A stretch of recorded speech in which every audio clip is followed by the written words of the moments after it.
9월 11일 새벽 예배를 하나님 앞에 드리도록 하겠습니다. 먼저 사도신경으로 신앙 고백드립니다. 전능하사 전지를 만드신 하나님 아버지를 내가 믿사오며 그 외아들 우리 주 예수 그리스도를 믿사오니 이는 성령으로 잉태하사 동정녀 마리아에게 나시고 본디오 빌라도에게 고난을 받으사 십자가에 못 박혀 죽으시고 장사한 지 사흘 만에 죽은 자 가운데서 다시 살아나시며 하늘에 오르사 전능하신 하나님 우편에 앉아 계시다가 저희로서 산자와 죽은 자를 심판하러 오시리라. 성령을 믿사오며 거룩한 공예와 성도와 서로 교통하는 것과 죄를 사하여 주시는 것과 몸이 다시 사는 것과 영원히 사는 것을 믿사옵나이다. 아멘. 오늘 보실 말씀은 역대하 22장 15절에서 24장 10절까지의 말씀입니다. 22장 15절에서 24장 10절까지의 말씀입니다. 먼저 말씀 읽고 돌아오도록 하겠습니다. 정지 버튼 먼저 눌러주시고요. 말씀 먼저 읽도록 하겠습니다.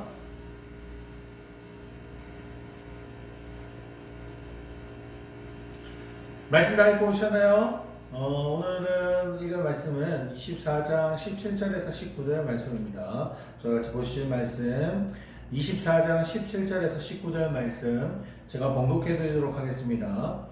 요야다가 죽은 후에 유다 방백들이 와서 왕에게 절하매 왕이 그들의 말을 듣고 그의 조상들과 하나님 여호와의 전을 버리고 아세라의 목상과 우상을 섬겼으므로 그 죄로 말미암아 진노가 유다와 예루살렘에 임하니라. 그러나 여호와께서 그들에게 선지자를 보내사 다시 여호와께로 돌아오게 하려 하심에 선지자들이 그들에게 경고하였으나 듣지 아니하니라. 아멘. 어제 23장까지도 같이 설명을 드렸는데요. 한 번 더 설명을 드리게 되면 이제 아달랴가 이제 자기 아들인 죽은 후에 자신이 왕이 되려고 했죠. 여왕으로 이제 군림하려 하게 되는데 23장에서 그 반역에서 실패하게 되죠. 그것은 이유는 여호야다라는 이제 그 제사장이죠. 여호야다 제사장이 이제 요아스를 왕으로 추대하게 되는 사건이 같이 발생하게 됩니다. 이제 그 혁명으로 요아스가 7세가 됐을 때에 아달랴를 제거하고 요아스를 왕으로 추대하게 되면서 이제 다시 한번 하나님의 나라로 세우기 위해 이제 준비가 하고 이제 그 일을 실행을 하게 됩니다. 결국 아달랴는 죽임을 당하게 되죠. 아달랴는 죽음을 당하게 되고 이제 여호야다는 요아스를 왕으로 삼고 난 뒤에 어느 정도 이제 아달랴 정리를 하고 난 뒤에 제일 먼저 했던 것은 신앙적인 개혁이었습니다. 바알과 제사장과 이제 맞다를 다 살인하고 이제 다윗 왕이 세웠던 제사장과 레위인들을 지위를 다시 회복시키고 그들에게 임무를 다시 제기할 수 있도록 하게 됩니다.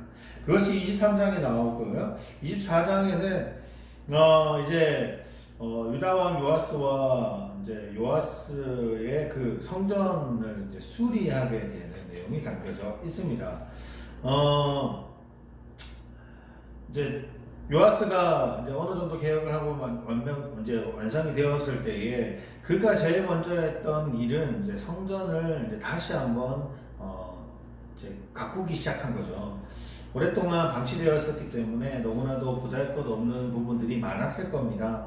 그래서 요아스는요, 이제 성전 수리를 하게 되고 그 수리에 대한 부분들을 이제 레위인들에게 지시하게 되죠. 그리고 성전세를 백성들에게 바치게 하고 그 백성들은 그것에 대해서 기쁨으로 받아들이면서 헌금하게 되죠. 그 돈으로 이제 성전을 수리합니다. 자, 이제 여호야다가 이제 130세가 되었을 때에 죽게 됩니다. 죽게 되었을 때 평민으로서는 이제 최고의 영광일 수도 있겠죠. 이제 다윗의 왕조 열왕들이 잠들어 있는 묘실에 이제 장사하게 되죠. 근데 중요한 것은요, 여호야다가 죽고 난 뒤입니다. 왜냐하면 여호야다가 죽고 난 뒤에 요아스의 모습은요, 같이 하나님을 끝까지 잘 섬겼으면 참 좋았을 것 같습니다. 그런데 결국은 여호야다가 죽고 난 뒤부터는 이제 타락하기 시작하게 됩니다. 그래서 이제 그 타락한 모습에 대해서 이제 요야다의 아들 스가랴가 이제 책망을 하죠.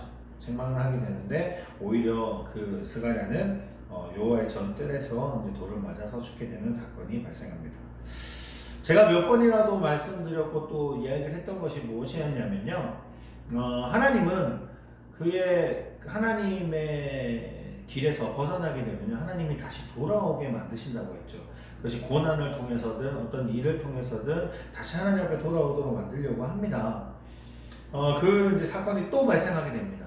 요아스가 결국 이제 스가랴를 죽고 난 뒤에 죽이고 난 뒤에 얼마 안 지나서 이제 아람이 유다를 침공하게 되죠. 근데 참 재밌는 것은 하나님이 적은 숫자라도 큰 군대를 이기게 하시는 분이 하나님이시잖아요. 근데 하나님이 이제 그를 다시 돌아오거나 또한 그의 잘못에 대한 부분에서 대가를 드릴 때는요, 오히려 적은 숫자로 많은, 아무리 군대가 많다고 하더라도, 유다가 군인이 많다고 할지라도 결국 적은 숫자에 하나님 그 전쟁을 지게 만드시거든요. 아람도 똑같았습니다. 아람은 적은 숫자로 이제 유다의 그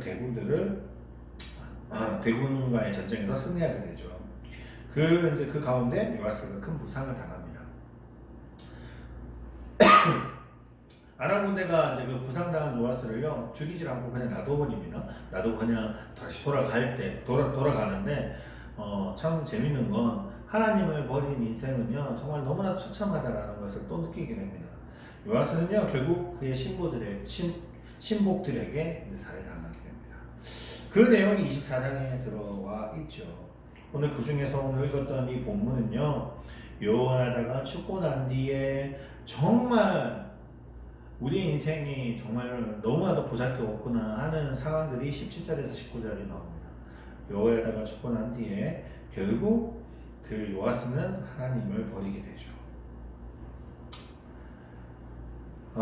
그리고 또한 하나님의 그 버림에 대한 경고를 보냈을 때에 선지자를 통해서 보냈지만 결국 요아스는 그 말을 듣지 않습니다. 하나님은 언제나 우리를 너무 사랑하시죠. 너무 사랑하셔서 언제나 우리가 잘못된 길을 가게 되면 다시 돌아올 수 있도록 만들어 주십니다. 오히려 하나님이 버렸다, 완전 저 사람을 버렸다라고 할 때는요, 그가 아무리 잘못된 길을 가더라도 하나님이 돌이킬 수 있는 방법들을 취하지 않으십니다. 그냥 내버려 두시죠. 지금에 있어서 우리들에게 하나님께 벌받는 최고의 벌은 무엇이냐면 내버려 두심이라고 생각을 합니다. 하나님이 정말 사랑하는 자녀가 있다면 자기가 잘못된 길을 가고 있으면 하나님이 오히려 고난을 통해서 다시 돌아올 수 있게 만드시거든요. 어쨌든 요아스를 하나님이 사랑하셨고 또한 그가 했던 하나님의 길이 있었기 때문에 그래도 끝까지 버리시지 않으시려고 그를 철저하게 다시 돌아올 수 있도록 철저하게 돌아올 수 있도록 하나님이 이야기를 해주시나 요아스는 그 말을 듣지 않았고 결국은 처절하게 죽임을 당하게 됩니다. 우리에게도 하나님을 사랑하시기 때문에요. 언제나 우리가 힘들고 어려운 상황에 있을 때에 하나님은 우리에게 응답해 주셨고 또 우리가 잘못된 길을 갈 때마다 하나님은 다시 돌이킬 수 있는 방법들을 제시해 주시고 또한 고난을 통해서 다시 돌아올 수 있도록 만들어 주십니다. 이런 상황에 우리는 어떻게 생각을 해야 될까요? 많은 분들이 힘들어하는 이런 상황 속에서 정말 하나님의 뜻이 무엇인지를 항상 궁금해 할 겁니다. 근데 중요한 것은 하나님이 이런 힘든 상황 속에서 우리에게 원하시는 것은 오히려 하나님을 더 붙잡고 하나님 앞에 돌아가는 것이 아닐까 생각해 봅니다. 많은 사람들이 지금 교회를 핍박하죠. 교회 여러 가지 문제들 때문에 사회의 사람들이 얼마나 우리를 나쁘게 바라보는지 모릅니다. 어느 정도냐면 어떤 분의 이야기죠. 어떤 분의 이야기인데 밑에 이제 곧 추석이라서 이제 밑에 지역에 내려가시겠죠. 내려가시는데 오히려 이제 밑에 사람들은 서울 분들을 내려오지 말라고 이야기하시는 분들도 있고 또 만약에 내가 교회를 다닌다. 교회를 다니고 있는 사람이라면 오히려 교회를 왜 다니냐 그렇게 이야기하시는 분도 있고 또 이번 추석에 내려오지 마라 라고 이야기하시는 분도 있다고 합니다. 이런 상황 속에 우리가 정말 어떻게 교회에 그리고 하나님 말씀대로 살아가야 되느냐 방법은 한 가지밖에 없습니다. 이럴 때 우리는 조금 더 자중하고 하나님과 거리를 두는 것이 아니라 오히려 하나님 앞에 한 발짝 더 앞으로 나아가서 또 하나님과 함께 지내고 그 말씀대로 살아가야 될 줄 믿습니다. 그것이 오늘 이 시대에 우리가 지금 겪고 있는 이 시대에 하나님이 우리에게 원하시는 것이 아닐까 생각해 봅니다. 오늘 요한스를 보면서 오늘 이 부분들을 좀 생각해 봤으면 좋겠고 오늘 하루도 정말 하나님 앞에 더 다가갈 수 있는 믿음의 백성 그리고 저희 강원교회 성도님들이 되시기를 소원합니다. 기도드리겠습니다. 하나님 아버지 감사합니다. 오늘도 요한스에 대해서 봅니다. 정말 요한스는 하나님의 일에 하나님의 말씀대로 살아가기 위해 힘을 썼으나 요야다가 죽고 난 뒤에 그의 인생은 정말 너무나 처참하게 무너짐을 봅니다. 하나님 우리도 정말 이런 상황 속에서 무너지지 않는 자가 되게 하여 주시옵소서. 요아스와 같이 함께 하여 주시고 오히려 하나님 앞에 다가갈 수 있는 믿음의 자녀가 될 수 있도록 주님이 붙잡아 주시옵소서. 또한 그 길을 열어주시고 응답하여 주시옵소서. 또한 이 새벽에 기도할 때에 많은 어려움과 힘듦이 있을 때에 하나님 그 목소리 들어주시고 하나님 하루속히 정말 하나님의 영광이 드러나게 하여 주시며 또한 하나님 아버지 힘들고 어려운 이런 상황들이 빨리 해결될 수 있도록 주님이 인도하여 주시고 지켜주시옵소서. 오늘 하루도 주님이 함께 하실 줄 믿사오며 예수 그리스도로 기도드립니다. 아멘. 하늘에 계신 우리 아버지여 이름이 그렇게 기쁨을 받으시오며 나라의 마옵시오며 뜻이 하늘에서 이룬 것 같이 땅에서 이루어지리라.